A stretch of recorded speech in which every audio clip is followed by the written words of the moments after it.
প্রতি বছর বৈশাখ মাসের শুক্লপক্ষের তৃতীয়া তিথিতে অনুষ্ঠিত হয় অক্ষয় তৃতীয়া। অক্ষয় শব্দের অর্থ যা ক্ষয়প্রাপ্ত হয় না, অর্থাৎ চিরস্থায়ী। যে কোনো শুভ কাজ যেমন বিয়ে, গৃহপ্রবেশ, উপনয়নের জন্য অক্ষয় তৃতীয়াকে আদর্শ বলে মনে করেন সনাতন হিন্দু ধর্মাবলম্বীরা। আবার পয়লা বৈশাখের মতো অক্ষয় তৃতীয়ার দিনেও হালখাতা দিয়ে ব্যবসায়ীরা শুরু করে নতুন বছরে ব্যবসার হিসাব নিকাশ। তাই প্রতি বছরের মতো এবারও আগরতলা লক্ষ্মীনারায়ণ বাড়িতে অক্ষয় তৃতীয়াতে অনুষ্ঠিত হলো হালখাতা। নববর্ষের পর বাঙালির বৈশাখী উৎসব পার্বণের অন্যতম হল অক্ষয় তৃতীয়া। পুরাণ মতে এই দিনে কুবেরের তপস্যায় সন্তুষ্ট হয়ে মহাদেব তাকে প্রচুর ঐশ্বর্য দান করেন। এই তিথিতে কুবেরের লক্ষ্মী লাভ হয়েছিল বলে অক্ষয় তৃতীয়ার দিন বৈভব লক্ষ্মীর পূজা করা হয়। মূলত রোহিণী নক্ষত্র বৈশাখের শুক্লপক্ষের তৃতীয় দিনে এই অক্ষয় তৃতীয়া হয়। সেই তিথি অনুযায়ী শুক্রবার অক্ষয় তৃতীয়া। বিগত দিনের মতো এবারও ধর্মীয় নানা আচার অনুষ্ঠানের মধ্য দিয়ে রাজ্যে উদযাপিত হয় এই উৎসব।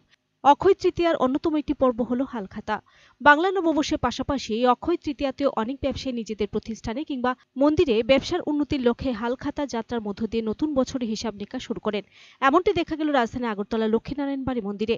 এদিন সকাল থেকে একাংশ ব্যবসায়ী এই মন্দিরে উপস্থিত হয়ে হালখাতা যাত্রা করে নেন। অক্ষয় তৃতীয়ার মূল বিষয় হচ্ছে যে এই দিন ভগবান শ্রীকৃষ্ণ দ্রৌপদীকে একটি পাত্র দিয়ে বলেছিলেন যে যতক্ষণ পর্যন্ত দ্রৌপদী এই পাত্রে রান্না করবেন সেই পর্যন্ত এই পাত্রটি অন্ন ক্ষয় হবে না। সেই থেকেই এই অক্ষয় তৃতীয়া প্রচলন। এই অক্ষয় তৃতীয়াতে স্নান, দান বা বিভিন্ন ধর্মগ্রন্থ পাঠ, যজ্ঞ যা কিছু করা হয় তার ফল হয় অক্ষয়। এই দিনটিতেই সত্যযুগের উৎপত্তি। এই দিনটিতেই গঙ্গা পৃথিবীতে অবতরণ করেছিল ভগীরথের মাধ্যমে। এই দিনটিতেই দেবাদিদেব মহাদেব থেকে কুবের প্রচুর ধন এবং ঐশ্বর্য লাভ করেছিলেন, যার ফলে ক্রেতাগণ এই দিনে বিভিন্ন স্বর্ণালংকার কিনেন।